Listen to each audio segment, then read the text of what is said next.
Je suis trop contente de vous retrouver pour cette nouvelle vidéo et aujourd'hui on va faire ensemble une miniature de chez Action. À vrai dire, il y a quelques mois j'ai déjà testé une miniature de chez eux et j'avais adoré le faire. Je vous mets la miniature que j'avais choisie et le résultat.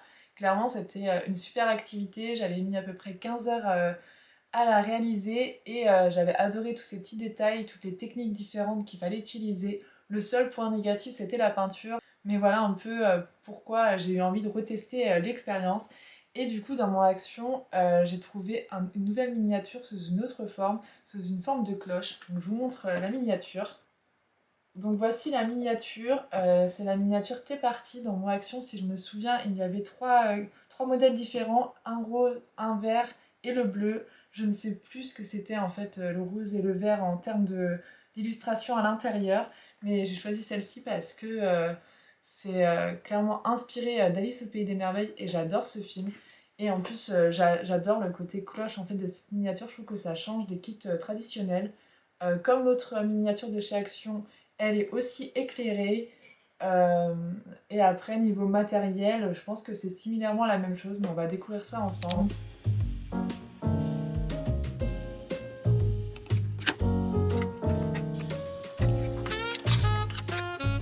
Alors déjà pour commencer, il y a le manuel d'utilisation. Au dos, on retrouve les dimensions de la maquette et une illustration avec tous les petits détails qu'il y a à l'intérieur. Là, il y a les planches avec tous les éléments qui nous permettent d'avoir les lettres de chaque élément et pour nous aider pendant la réalisation de la maquette. Donc il y a tout ça comme planche. Et puis là, on commence les tutos. Donc les différents petits tutos. Et il y a beaucoup à faire. Là, il y a du coup la création de la maquette. Là, il y a le résultat éteint et allumé.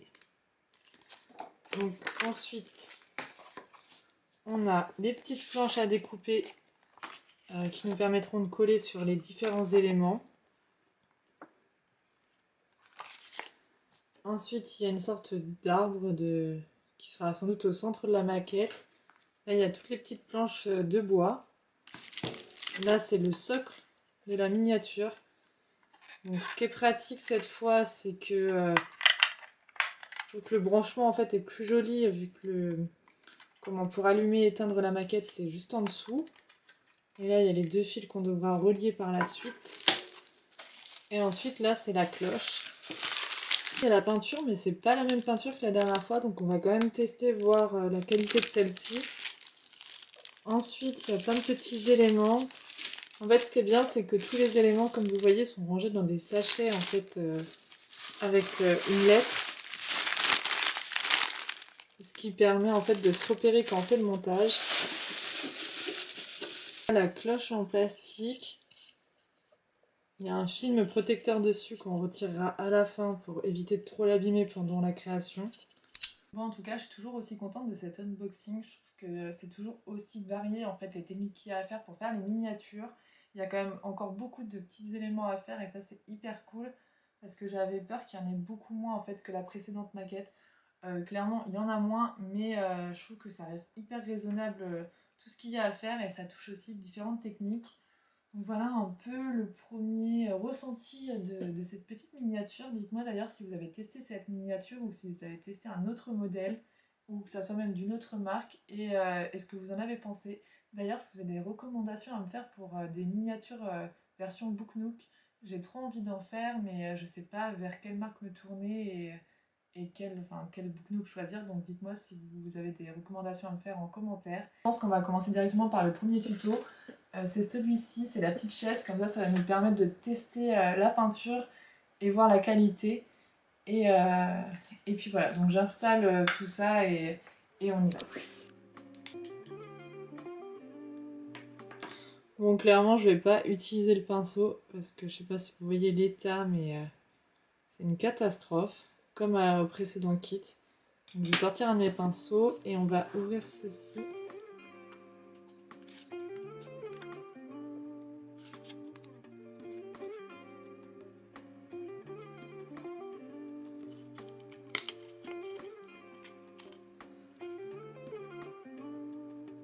Donc ça, c'est tous les éléments pour les deux chaises et tous les éléments sont donc à peindre.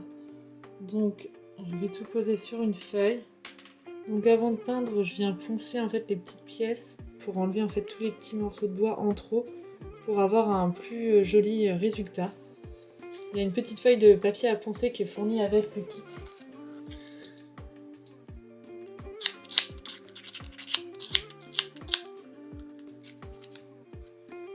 Vous voyez, ça permet d'enlever en fait les petits éléments. Je vais vous montrer le avant-après.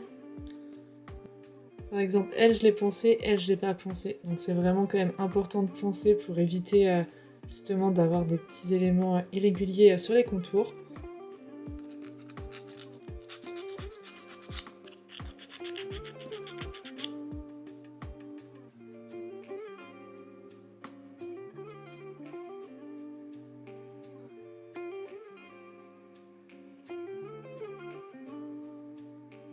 Je suis trop contente, je viens de terminer de peindre tous les éléments pour les 2 chaises. Et franchement, la peinture, elle a rien à voir avec le précédent kit. Elle est hyper couvrante. Là, j'ai seulement fait 2 couches. À la limite, il y a juste pour les contours qu'on peut ajouter une 3e couche, vu que les contours sont plus foncés en fait que le dessus et le dessous. Mais clairement, vous pouvez utiliser la peinture sans souci. Elle est hyper bien. Après, je ne sais pas pour le moment pour les autres couleurs. Donc on verra ça au fur et à mesure. Et là, du coup, je vais assembler mes petits éléments ensemble. Moi, je vais utiliser cette colle-ci. C'est la colle de la marque Scotch, c'est une colle que j'utilise depuis mes études et je la trouve hyper bien. Après, j'ai vu qu'il existait d'autres types de colle en fait exprès pour les maquettes et miniatures avec des embouts qui sont beaucoup plus fins et du coup ce qui permettent d'avoir une précision en fait comparée à celle-ci où l'embout est assez épais. Et j'avoue que j'aimerais bien tester. En plus, j'ai vu chez Jouet Club qu'ils avaient un rayon en fait destiné aux maquettes. Donc ça, il faudrait que j'aille faire un tour et que je teste les colles pour une prochaine vidéo. Mais pour le moment, je vais faire avec celle que j'ai sous la main. Donc je vais coller tout ça et on voit ensemble le résultat.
Je fais une petite pause et un petit bilan parce que j'ai déjà fait 2 pages et demie, donc ça équivaut à 8 petites miniatures. Jusque là tout va bien, je trouve ça super agréable déjà que la peinture soit couvrante, ça change tout pour cette miniature je trouve. Parce que c'était vraiment ce qui m'avait pris la tête la dernière fois. Après clairement je pense qu'il faut que j'investisse dans une loupe parce que là il y a des détails vraiment microscopiques et je trouvais que c'était un petit peu compliqué, notamment cette petite boîte. avec les petites cartes postales où une loupe n'aurait pas été de trop. Donc si vous avez des marques de loupe à me recommander pour les miniatures, je suis preneuse.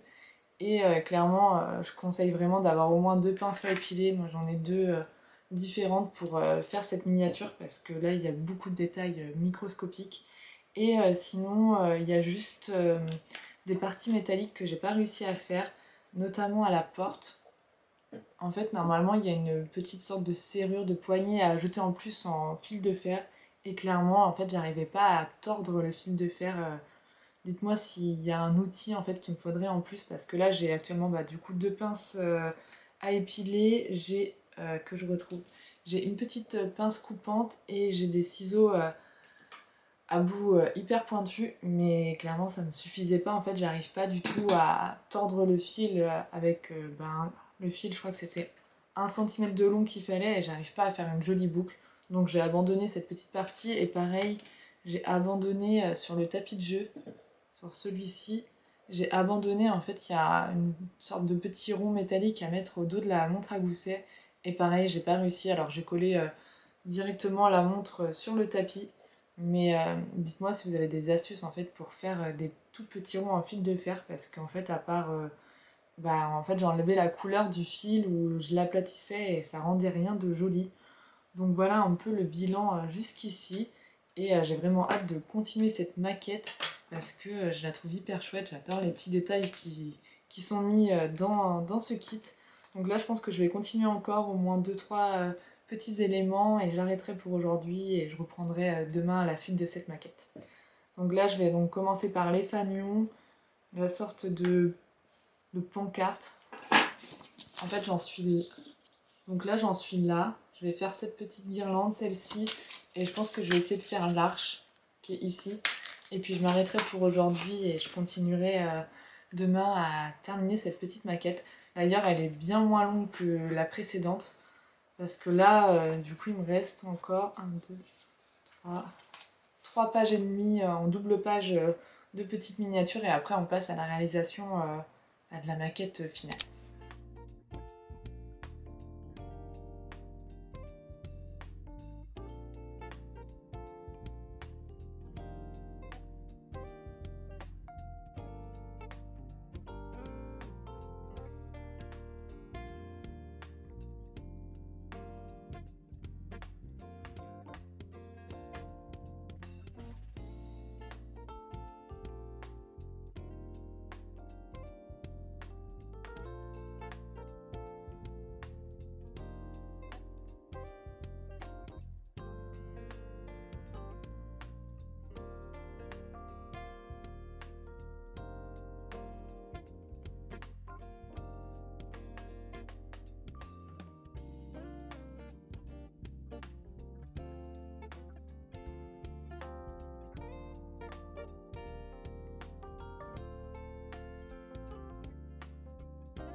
Bon, j'arrive à la fin de cette maquette, j'ai terminé tous les petits éléments miniatures qui la composeront. J'ai pas tout filmé en fait chaque élément parce que beaucoup se ressemblent au niveau technique et je trouvais pas ça forcément intéressant. Au total, je pense que j'ai mis 8-9 heures à faire tous les petits éléments. C'est beaucoup moins de temps quand même que la précédente maquette où je pense qu'il y avait quand même beaucoup plus d'éléments et surtout je pense que j'ai aussi acquéri une certaine dextérité et du coup j'ai mis un peu moins de temps. D'ailleurs, concernant ce que je vous disais en début de vidéo sur le modelage en fait des fils de fer, j'ai trouvé en technique en fait de pas découper en fait la taille avant de tourner le fil de fer et c'était beaucoup plus simple. Donc clairement, je vous conseille. Et pareil pour les fleurs en papier. En gros, ce que je fais, c'est que je colle à la tige et j'attends que la colle soit sèche avant de former la fleur et je trouve que c'est plus facile parce que le fil de fer ne va pas glisser.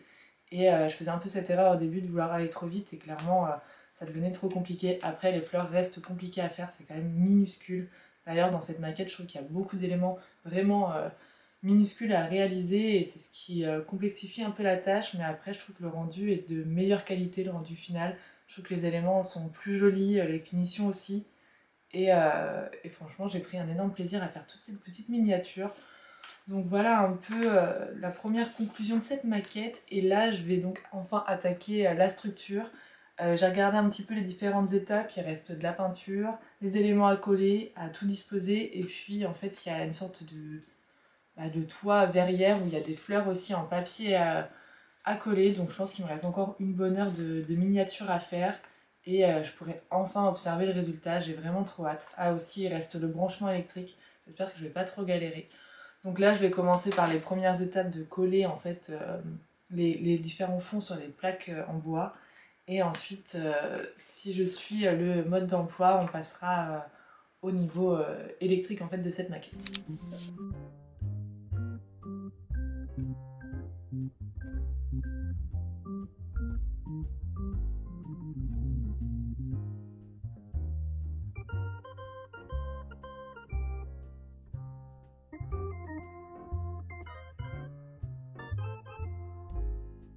Terminé les premières étapes du coup du montage de la maquette finale et là je vais m'attaquer au socle. Donc dans un premier temps je vais peindre le socle en bleu comme il est indiqué et ensuite je ferai les câbles électriques. Je trouve que comme la précédente maquette il n'y a pas énormément d'indications sur les branchements. Je ne sais pas quel fil relier auquel en fait parce que j'ai pas l'impression qu'il y a des marqueurs en fait sur les fils pour savoir le fil gris à quel fil on relie et le fil blanc de même. Donc je vais voir ça en attendant que la maquette, enfin que le socle sèche et on fera ça ensemble de voir les branchements électriques.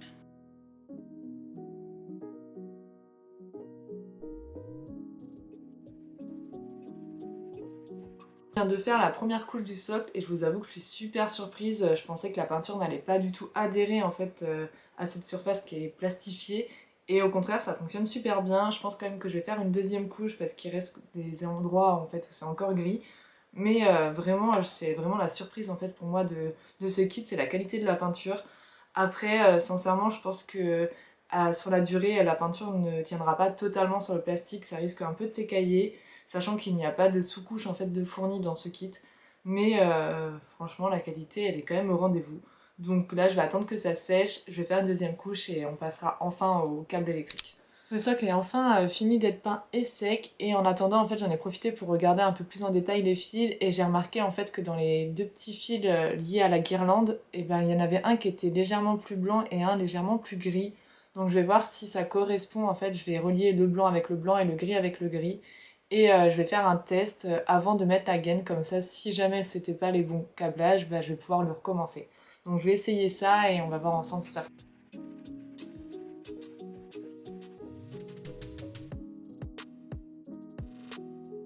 Après une heure à galérer, j'ai enfin terminé le branchement électrique. Clairement, j'ai beaucoup galéré parce que je pense qu'il y a un faux contact en fait sur un des fils. Le fil gris, il n'y avait aucun souci, mais le fil blanc, dès que je bougeais d'un tout petit peu, ça se déconnectait la guirlande tout simplement. J'ai enfin réussi en fait en coupant encore un peu plus de câbles pour avoir plus long pour assembler et en jouant un peu avec les fils et dès que ça a fonctionné en fait j'ai mis la gaine et j'ai fait fondre la gaine avec un briquet. Par contre il faut vraiment faire attention, il faut pas approcher la flamme en fait de la gaine sinon ça se met à cramer tout simplement. Donc j'ai un petit peu cramé une des gaines mais ça va, je m'en suis sortie. Et concernant les câbles pour les relier, c'est assez subtil mais il y a un câble qui est légèrement gris et un câble qui est légèrement blanc. Il faut vraiment bien regarder à la lumière parce que je trouve que ça se voit pas forcément tout le temps en fonction de la lumière, mais c'est ce qui permet en fait de relier les deux blancs ensemble et les deux gris ensemble et c'est comme ça que ça fonctionne. Donc là j'ai mes petits branchements de fait, la lumière est assez forte en vrai et du coup là je vais continuer la maquette en installant la guirlande en espérant quand je vais installer la guirlande autour de l'arbre que ça ne va pas refaire un faux contact en fait avec ma guirlande et après je continue à tout installer et tout placer.